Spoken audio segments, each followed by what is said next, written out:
Self-compassion is really, really important, but it's not the only flow of compassion. Definitely in Western culture, we don't deal with death. We don't talk about death. We don't teach people how to navigate death. There is no right way to grieve. Life doesn't just stop because you've got a business to run. The fear of what might go wrong in the next little while is not what you want driving your decisions. We don't always know what's going on for people. Go gently with yourself. Go gently with other people. Let's all just be a bit kinder to each other and to ourselves, because the world absolutely needs that right now. Don't Be Caught Dead, the show bringing stories of death back to life. Here's your host, Catherine Ashton. Today I'm speaking with Dr Hayley Quinn. Hayley is an anti-burnout business coach, speaker, trainer, author and former clinical psychologist. Dr Hayley is founder and director of Welcome to Self, a company that helps women entrepreneurs transform their relationships with themselves and their businesses so they can succeed without compromising their well-being. She is also the host of the popular Welcome to Self podcast. Whilst overcoming burnout herself, Dr. Hayley discovered the power of compassion and developed sustainable ways of working. She now guides women to step out of the shadows, embrace their authenticity, and build a thriving business aligned with their values. With a blend of empathy, compassion, and practical skills, she empowers her clients to stop playing small, take up space, and create a life and business that nourishes them. Dr. Hayley believes that if you thrive, your business will thrive too. Thanks for joining us, Dr. Hayley. Oh, thanks so much for having me. It was lovely to connect recently and talk about coming on the podcast. So we met online and we're both members of the networking group One Roof, and I'm in Melbourne and you're based whereabouts? You're north of me, aren't you? Sunshine Coast in Queensland. That's right. And so we had a bit of a chat prior to Christmas about the work that you do. And I'm really fascinated about the fact that it's based around compassion. So can you talk to me a little bit about, what is the power of compassion? Yeah, definitely. So I always like to start with what is compassion, because I think there's a lot of misunderstandings around what that is. And I think often people think it's quite a kind of weak, soft, letting yourself off the hook kind of thing. And it's really not. So I always use the definition by Professor Paul Gilbert, who's the founder of Compassion Focused Therapy. And that is that compassion is a sensitivity to suffering in ourselves and others with a commitment to alleviate or prevent the suffering. So I think it's really important to start there, because one of the key foundations of compassion is courage. And certainly in the sort of work you do, people are suffering. Yeah. And we need to have this sensitivity to suffering. But also in the work that I do with women who are running businesses, they can get caught up in a lot of suffering in that as well, and oftentimes minimize it. So I think one of the things that's really helpful is when we can build a compassionate mind and a compassionate self, and then we can respond to ourselves differently in all sorts of situations, but also respond to other people differently. And we'll talk more about that, I'm sure, as we go on. So it sounds like it's one of those things where it kind of reminds me when you were talking about, when you're on the aeroplane and they always say, put your mask on first before you put your mask on someone else, that you need to really focus within yourself before you can actually really help others. Would that be the sort of thing that it is based on, is really that power that you give to yourself first?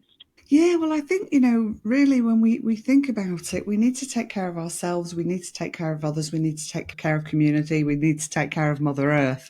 So for me, it's all of it. And with compassion as well, there's a lot of talk online around self-compassion. And self-compassion is really, really important, but it's not the only flow of compassion. There's 3 flows of compassion. There's compassion from ourselves to others. And many, many people, particularly women, and particularly the women I work with who run service-based businesses, tend to be very good at offering compassion to other people. Then there is the self-compassion, and this is one that people can really struggle with. And then there's also compassion from others. And again, people can really struggle with receiving compassion from other people. So we tend to find that people find it easier to give the compassion outward than to give it to themselves or receive it from other people. And it's important that we look at all three flows. And that's interesting, because when you're actually saying, there's two things that come to mind about the two elements that you're talking about there, with the giving of compassion and then also the receiving of the compassion. So that immediately makes me think of when someone has died and that confusion around, you'd like to support someone but you don't know how, and then that other side of the coin, if you're the person who has actually had someone pass away and die, and how do you respond when people want to offer you? And sometimes that can be really challenging, because people always have I don't think anyone says something to someone who is grieving that is ill intent, but sometimes it can be taken the wrong way, and sometimes we say things that are a little cliche sometimes, because sometimes we don't know what we should be saying. So it'd be great if we could talk through more of those three elements in detail and see how we can sort of maybe delve and see how we can talk to people about supporting those in those situations, because that's really challenging. And I'm sure you've seen many of those sort of scenarios in your work as well. Yeah, so I think the first thing I would say is, particularly in Western cultures, definitely in Western culture, we don't deal with death. We don't talk about death. We don't teach people how to navigate death. When I'd met you, I remember saying to you, I was really excited about the work you do, because this is something we need to talk more about, and we just don't. So one of the first things I'd say is, if you are in a situation where somebody close to you has had somebody die and you don't know what to say, or you're feeling awkward, go gently with yourself. It's understandable that you don't know how to navigate this, because likely as nobody's ever told you. Yeah.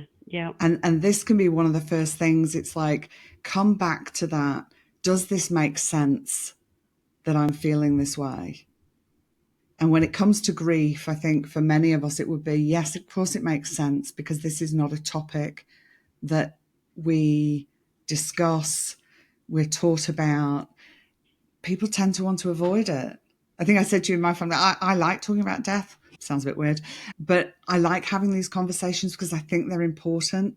When I was working as a psychologist, I worked with numerous people who had lost a loved one, and none of these conversations had ever happened around, what would happen if one of us dies, how are the household finances worked out, or where are important paperwork, anything like that.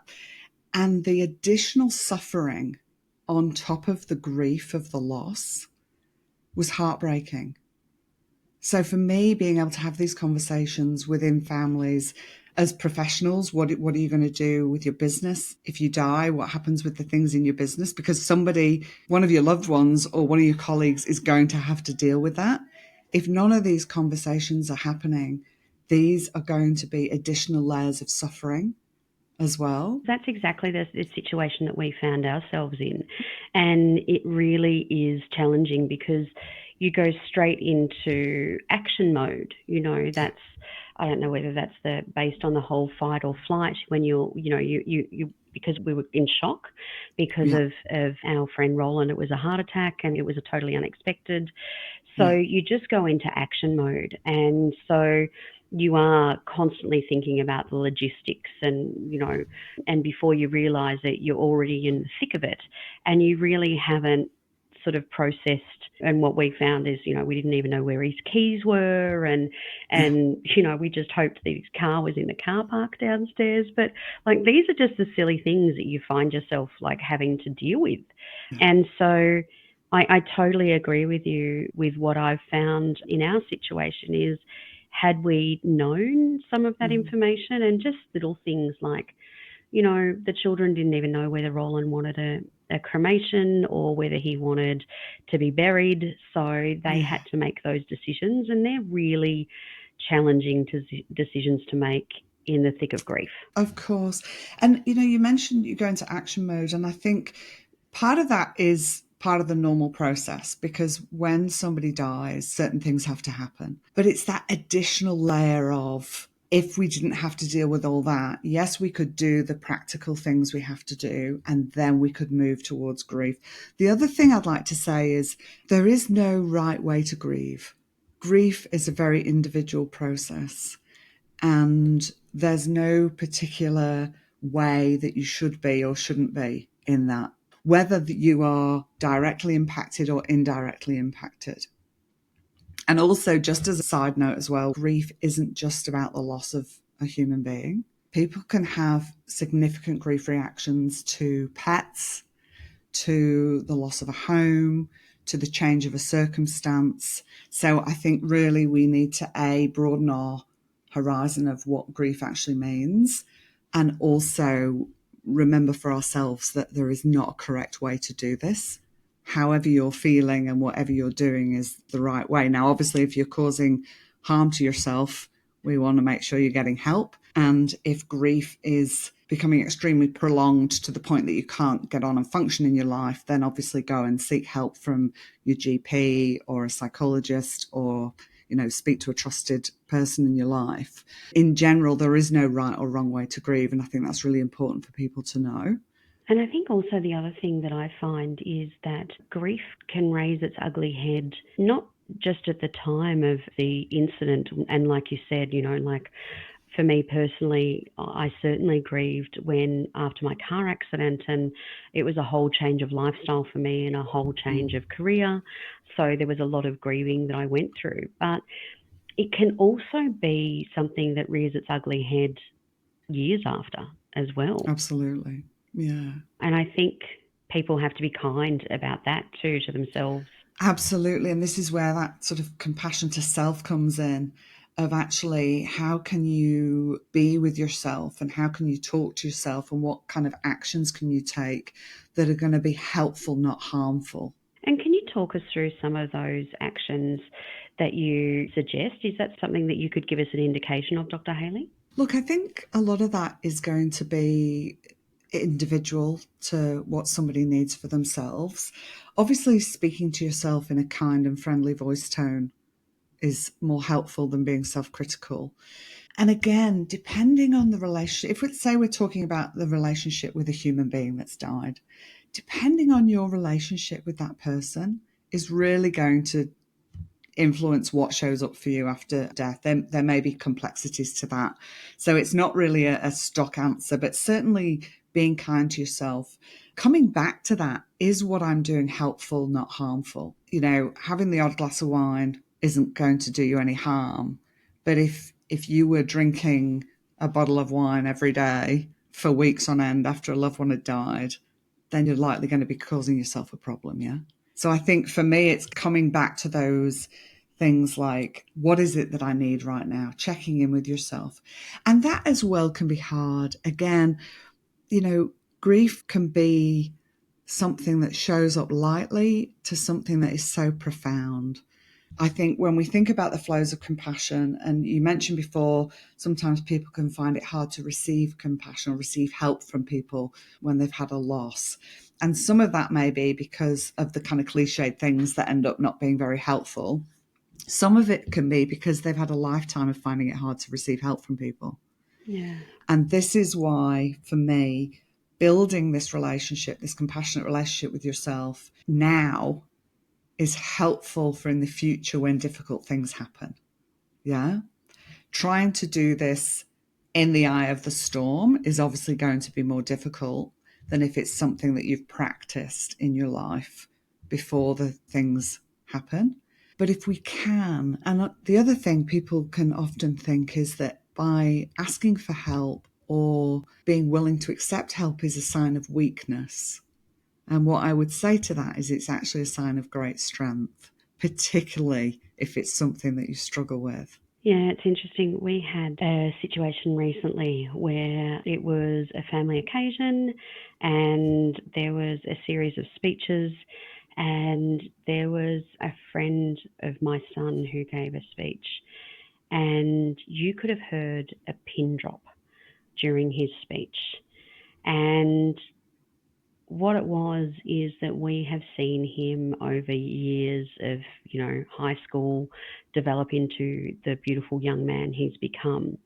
And that has been because he's worked really hard at developing those skills, because he came from a background which was not where you gave speeches, I suppose. It was pretty challenging. And so for us to see him have developed those skills, especially in the last few years where he's been out in the workforce and his living situation has improved, and for him to be able to give that speech that he gave the other night was just so beautiful and so heartfelt, and everyone in the room felt the love, because it was a real progression of how much he has developed and how much he has developed his confidence and his sense of self and well-being during that time. And that was really, really beautiful to see, because you're right, not everyone comes from the same backgrounds, and whatever baggage we have in our upbringing, we carry with us into the future. And what was so beautiful was in this one moment to actually see this young man, present so beautifully, and really, he's becoming himself and who he chooses to be, which was just something so lovely. Yeah, I think, it's important for us to do these practices and start to develop this different relationship with ourselves at times when we're not in high stress. Because then when the challenges and the difficulties or the losses arrive, we have this part of ourselves we can draw upon to help us through. We can be sensitive to our own suffering and have a commitment to want to alleviate and prevent the suffering. We are more motivated to do it differently. And where does one start? Like, I totally understand that, being a female and an entrepreneur and a solo founder as well, I can totally understand that you do work with women in business, because we do wear so many hats and we have so many responsibilities, and in times of crisis, we are generally the ones that kind of have to bring it together or step up to the plate to do things. So where do you start before we get to crisis mode? Well, I would say, and probably say to most people, start with just slowing down and taking a breath. I'll often just put my hand on my heart, just take a breath in and a long breath out, which even that can be really difficult for people. So maybe for some people, it might be starting by acknowledging that, wow, this is going to be really difficult for me. I've never actually thought about taking care of myself. I've never actually given myself permission to slow down. Or it might be accessing a book. I know for me, I was a single parent at university. I'd been in a domestic violence relationship. So, life had its challenges. And I came across the Mindful Path to Self-Compassion book by Chris Germer. And I read it, and I remember reading it thinking, oh, this is great. And then obviously I was a single parent. I was sometimes working up to 3 jobs. I was extremely busy. This was before I burnt out, funnily enough. And I kind of put it aside and didn't do much with it. And then fortunately for me, when I was a psychologist, part of my training was learning compassion-focused therapy. So I had the benefit of being able to kind of learn this as part of my work to help my clients. But the beautiful thing about compassion-focused therapy is that you embody it so that you can work well with your clients. And it was an absolute life changer for me, personally and professionally. And there's some really beautiful resources out there around compassion. There's lots of stuff on the internet. I have a podcast for business owners and talk a lot about these kind of things on the podcast as well. But some of it might be that you commit to just speaking to yourself a little bit nicer during the week. And, we all have that inner critic. Mine used to be my default, and she was brutal. Over the years and through practice, my default now is more sort of hand on heart. Oh my gosh, darling, I know this is really hard. You're doing the best you can. I never would have thought that I'd speak to myself like that many years ago. Wow, so it might be that you catch yourself when you're like, oh God, you're so stupid. Why did you do that? You're so stupid. It's like, oh, okay. I noticed that I'm talking to myself really harshly. How would I speak to my loved one? How would I speak to my best friend? And then actually say that to yourself. Because none of us I would imagine, but probably wouldn't be friends for long, are saying to your friends like, oh my God, you're so stupid. Well, you're such an idiot. Why did you do that? Yeah. And yet we think that that's fine to talk to ourselves like that. Yeah. Like, My relationship with myself was hideous. I had a very brutal self-critic. And over time, I was able to change that and develop a much more compassionate response to myself, which, like I say, is now a default for me. And I never would have thought that was possible. So if I can come from where I came from with my relationship with myself, honestly, you can do this. And it really is helpful. And it helps you have these hard conversations as well. It's like having a bit of a buddy with you, when you're going to go do something tough, you've kind of got this compassionate part of yourself. It's like, come on, Hayley, I know this is hard, but we've got this. You can do it.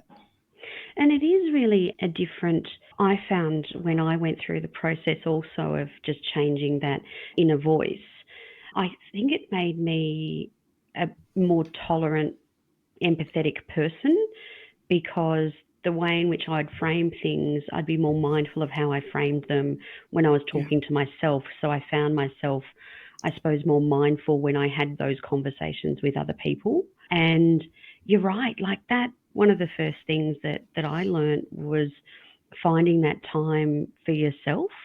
Yeah. And just it started off with me just having a cup of tea in the morning and just sitting there with a cup of tea and the dog and the annoying cat, but I still love them. But sitting there for a full cup of tea length of time before I did anything else. And that's a long time to start off with. And then after a while, you go, oh, gee, that went quickly. Yeah. But at the start, it was like I found myself really fidgety and really hard to get in the process of allowing myself time for myself. Yeah, and that's so normal. Like in CFT, compassion focused therapy, we talk about the 3-circle emotion regulation system. So we've got the red circle, which is the threat system, and that's on 24 hours a day, 7 days a week.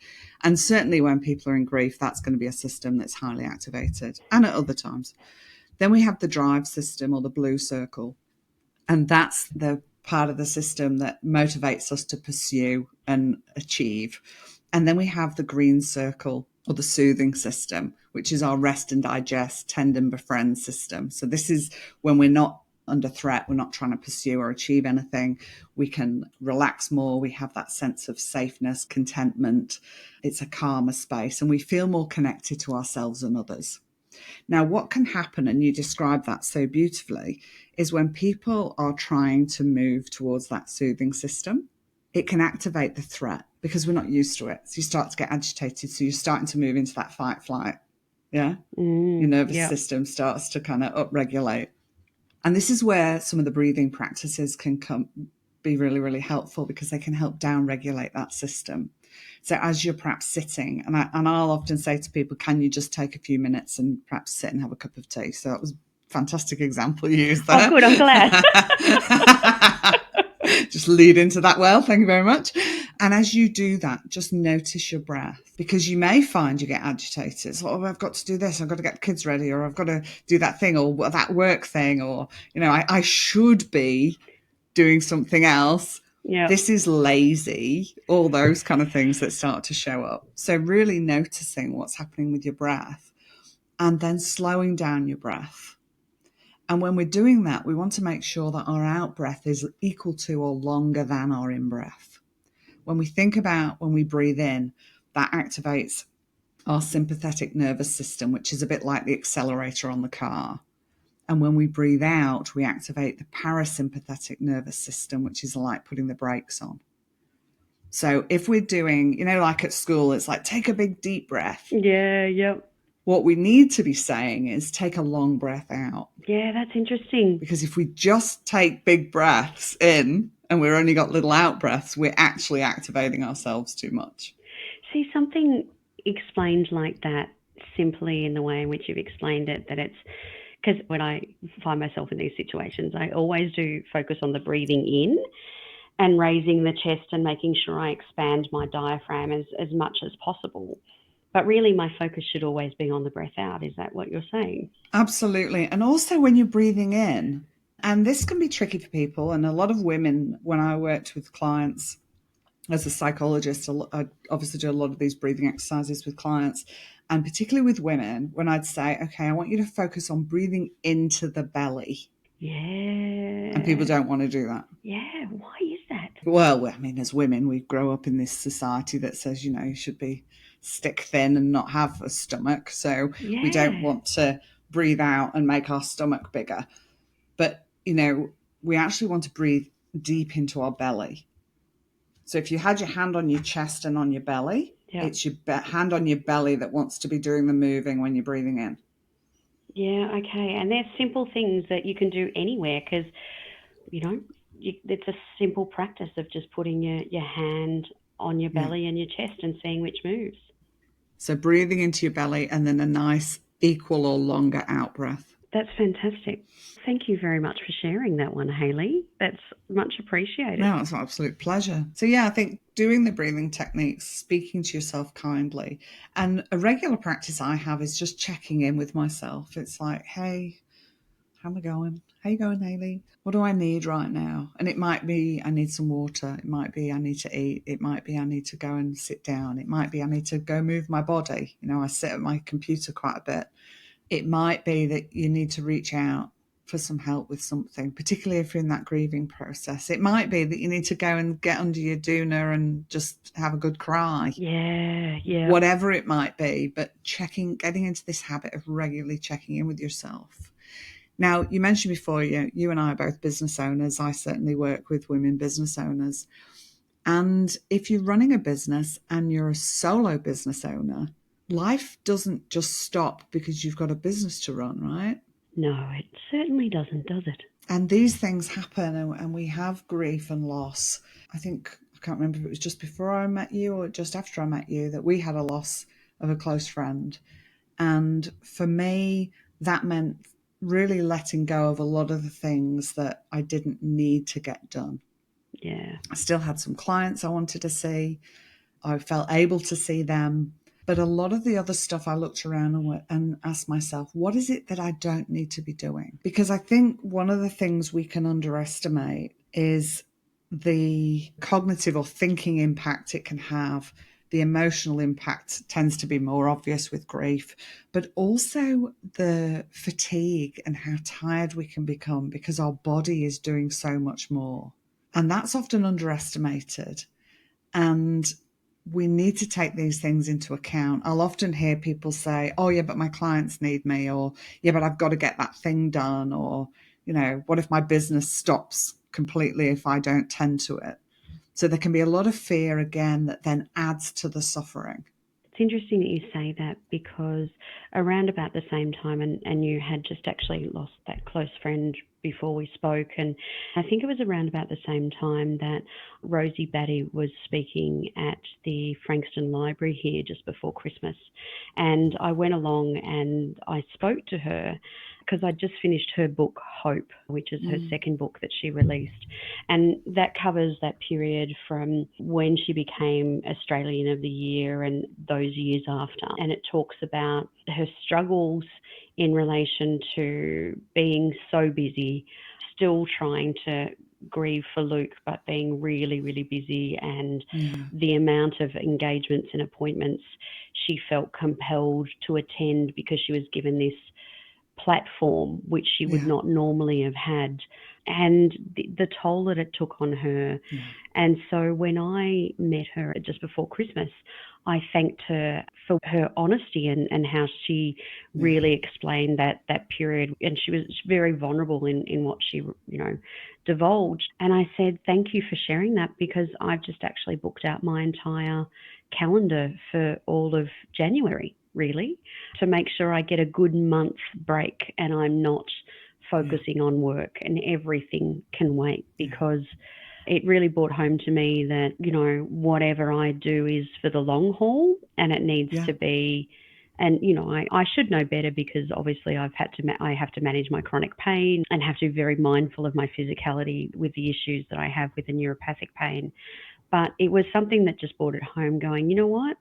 The problems are still going to be there. And in a month's time, I need to actually take the time off to make sure that I am actually fit enough to go back and deal with them, you know? Absolutely.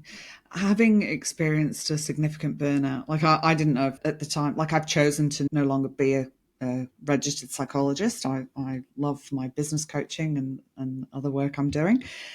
But when I had my burnout, I was very much, wanting to be a psychologist and didn't know if I was going to be able to continue to do that. I literally had to walk away from where I was working.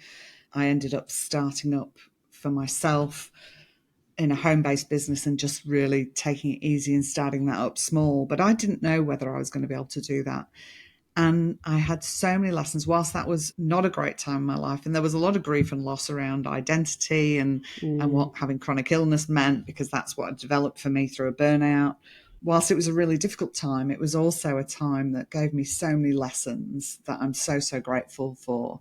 And was really the catalyst of me moving more into, well, hang on, what is the life I want to live? And I can.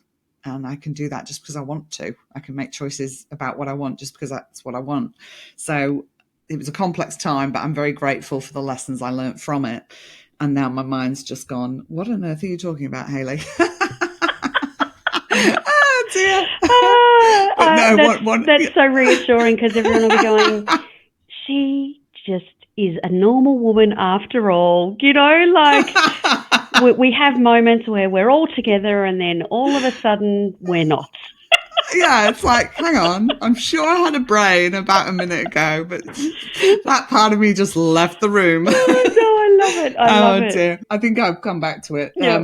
About this, the importance of actually taking care of you for the long haul, because the fear of what might go wrong in the next little while is not what you want driving your decisions. And this is where, when we can come back to this compassionate self, the qualities of compassion are wisdom, strength, and courage. And the wisdom piece is so important. And we want to be able to regulate our nervous system. So when we can implement these breathing techniques and we can down-regulate our system, or that might be that for you, it might be listening to some soothing music. It might be going for a walk. It might be being in water. It might be doing the breathing. Getting to know what helps you regulate your nervous system is really, really important. When we can do that, and we're in that green circle is the more dominant one, we can access our wisdom because we're not in the threat space. When we're in threat, all we're interested in is get safe, get safe, get safe. It doesn't really matter how we do that. We just need to get safe. Now, if you're in a situation that is dangerous and you need to run away, get safe, run away is a really great idea. Yep. If you're fearful of something that may not actually be a reality, running away from it probably isn't going to be the most helpful. Yeah. Like we were talking about earlier, avoiding conversations about death with your family or your business partners or your colleagues. If you're running away from those conversations, that's because threat is making the decision. Wisdom would more likely be telling you, sit down and have the conversation about what you want. Sit down and have the conversation around where the keys to the thing is. Have the conversation around where are the important documents I might need. I run a building company with my husband, and then I've got my own business. And I'm always trying to have these conversations with my husband and son. I get rolled eyes sometimes, but I persist because I know it's important. Yep. Because I've sat with people in such distress that had they had these conversations, yes, they would be grieving, but their suffering wouldn't be layer upon layer because of the things that they now have to try and figure out on their own. Yeah. And I sat down with my husband and I did up an Excel spreadsheet and literally listed all of our things, who we have insurance with, who we have this with, who we have that, what are the policy numbers, what are the contact numbers. And I said to him, we'll just keep this updated. We'll have a shared copy. And if anything happens to one or the other of us, at least we've got that. It's so interesting that you say that, because I have always grown up with that sort of documentation. My mother was a very organised woman and president of many committees and local health centres. And my father was a clerk of the coroner's court. So for me, I just thought that was normal, and my other siblings, they all joined the forces. So they naturally, I think that within the second day of joining any armed force in Australia, you have to actually write a will. That's just a fait accompli.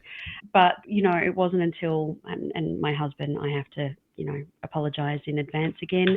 I use him as the example that he had no idea when I met him, about that paperwork and what was required. And because, documenting your wishes is so important. And again, it was what we did with Roland that started off as an Excel spreadsheet, and I worked with his children. We worked through that Excel spreadsheet that I had.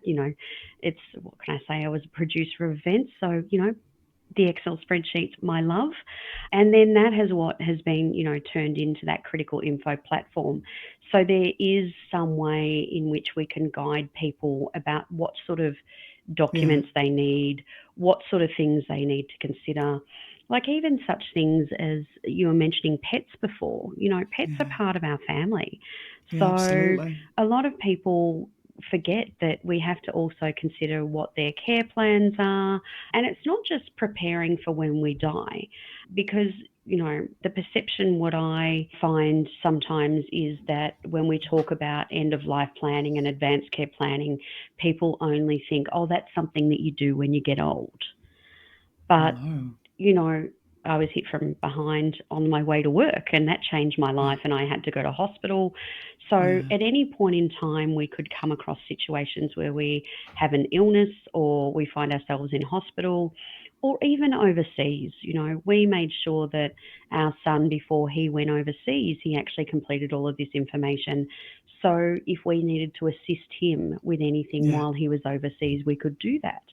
And I think that when, like you were saying, people get caught up in the idea of, well, I'm not going to die now, or I'm not old enough to plan, all of these things that the conversations we have in our head. But in reality, it should just be like, if you run a business, you have public liability insurance, stock standard thing. So if you run a business, you actually have a succession plan. So everyone around you knows that you actually have this many websites that you manage, this many domains, where's your insurance policy? Do you have someone that can make decisions if you can't make those decisions for your business? Have those conversations like you were saying, your husband and you have had. Yeah, I think that it really is important that we don't leave it until we think that we're at the age that we need it. Yeah, and I think some of the other stuff is that there is this thing of, it won't happen to me. Well, I mean, we all know it will happen to us, but we think, oh, it won't happen to me for another however many decades, hopefully. Or, this doesn't need to be done now. But it can also be that for some people, thinking about this stuff triggers grief and they don't want to go there. So I would say, like, if that's the case, do what you can to address that, whether that's by yourself or whether that's with a helping professional, and bring that sense of compassion. Acknowledge for yourself, this is really hard. When I think about talking about death with my family, like I know for me, if I think about my son when in these topics, I can feel it now. I get this overwhelming sense of sadness. I don't want to die and leave him, and I certainly don't want him to die. So that for me, I know is something that I'm like, okay, if I'm going to address things around that, that's going to be really challenging and it's going to feel painful. And I can still do that. I can be with myself in a way that allows me to be sensitive to the suffering that I'm experiencing. So maybe that's something I need to do a bit more gently, a bit slower, or over time. But I can still do it, because if I don't do the thing, then I'm not alleviating suffering. I'm actually potentially creating more suffering down the track.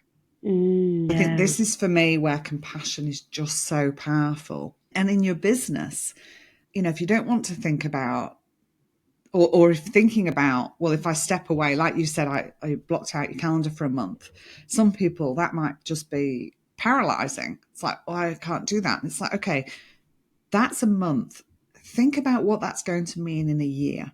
If you had to pay somebody to do some of the tasks so you could take the month, if you're in a position to do so. What will that mean in 12 months?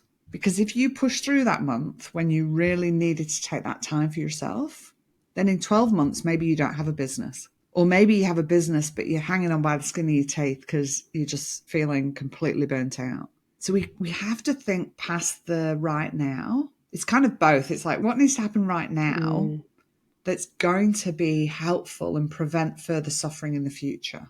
Yeah, and it just reminded me of something else while you were talking then, Dr. Hayley, was, when I was working at the Royal Botanic Gardens, I'd been there for 13 years. I thought it was my life and it was going to be my forever job. Absolutely loved it. And it was my focus. It was my one and all. It would be something that I didn't mind working, and certainly event management is definitely a flight or fight constant state that you're in with managing events. But, I thought it was something that I'd be doing forever. But something that I had to come to realise, and was a really challenging thing for me, is that I'm replaceable. And the fact that, that job's still there, someone else has filled it, and someone else, I'm sure, is doing a very good job of it. But I had to come to the realisation that it wasn't the be-all and end-all when it comes, like when you're brought back to the base element of what matters and your health, and you have to make those choices. And I'm sure when you had your burnout, you had a very similar process that you had to go through about what you valued in life.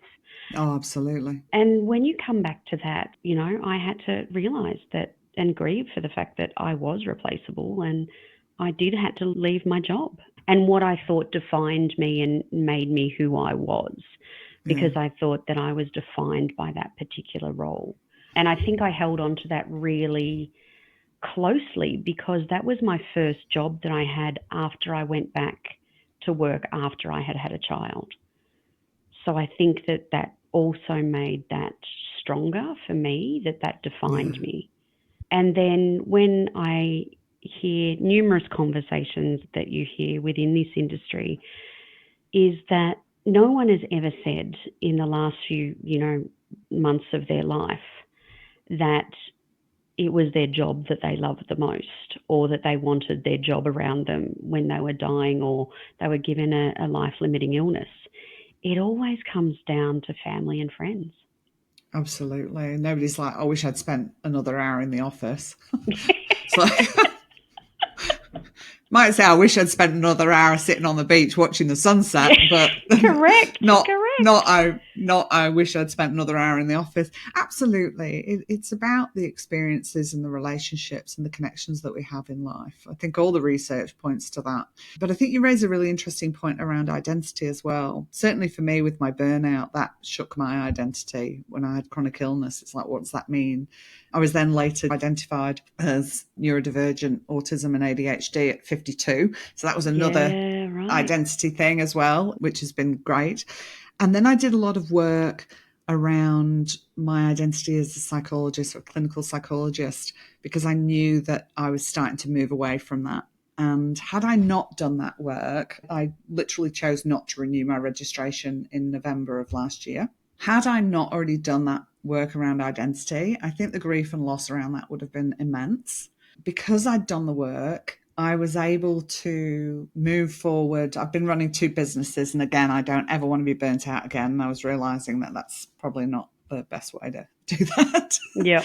Because I wanted to go fully in on my coaching and speaking. I did that work around letting go of identity, which made that transition for me a lot smoother. Of course, there's some grief and loss around having stepped away. I'd worked really hard as a single mom to become a psychologist, and I'd really loved being in that industry and working with my clients. But that identity work was important. And as you were speaking, it made me think about people who see themselves as so-and-so's wife or so-and-so's husband, or I'm such and such's mother or parent, and have these very narrow focus of what your role is in life. And what I would say is some of the work that I think is really helpful as well is seeing how multifaceted you are and how many identities you actually hold in the world. Because then, say you're married and your partner dies, then you haven't lost your identity. If the only identity you held on to was I am his wife or her wife. I think that's an important one as well, which again can give us somewhere to turn to. I'm also these things, so I can grieve this, and I can grieve this person, and I can grieve this part of my identity, and I've got all this to look to as well. Yeah, that's a great way to view it, and another way in which I found my way to move forward, and by no means did this happen overnight. Like, I think I worked on all of this for quite a few years during the process, and something that was key when I did a 16-week rehab program at Victorian Rehab Centre, and where they really bring you back to basics. And the basics of, any human is really, what are your values? What do you value in life? And I do feel like I'd kind of been completely broken down and then had to be put back together again. And so starting at my values was a great place. And I've spoken about this a bit because my values were so strong and I aligned myself with them at the gardens, and that was the work that satisfied my values there.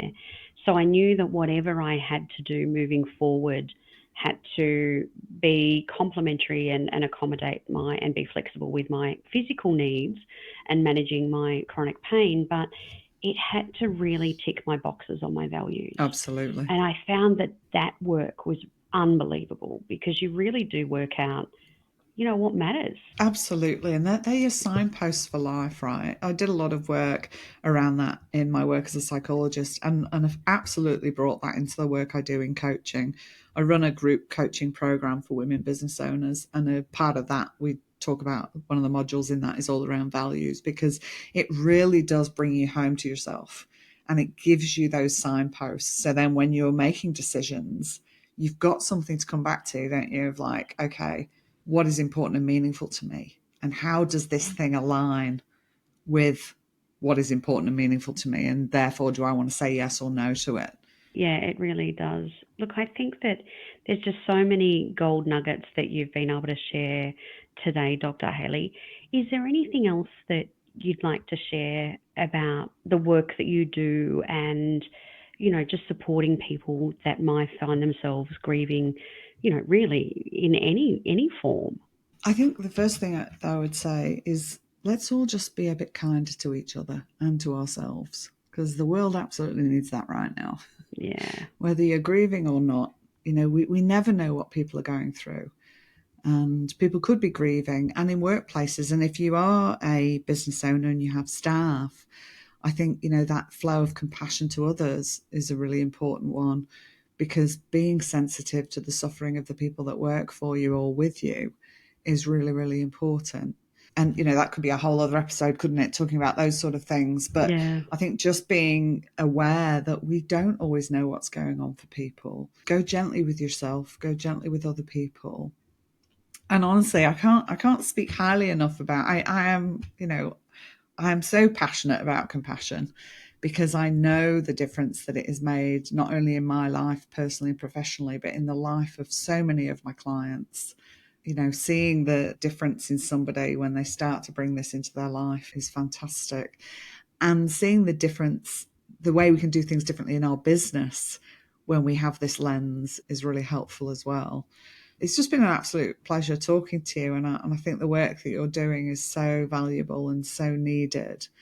And I hope this has helped people think about, having these conversations with loved ones or work colleagues or whoever it might need to be, and that we can do things today that will help prevent suffering in the future. That's a beautiful way to end. Thank you so much for being with us today, Dr. Hayley. My absolute pleasure. Thank you.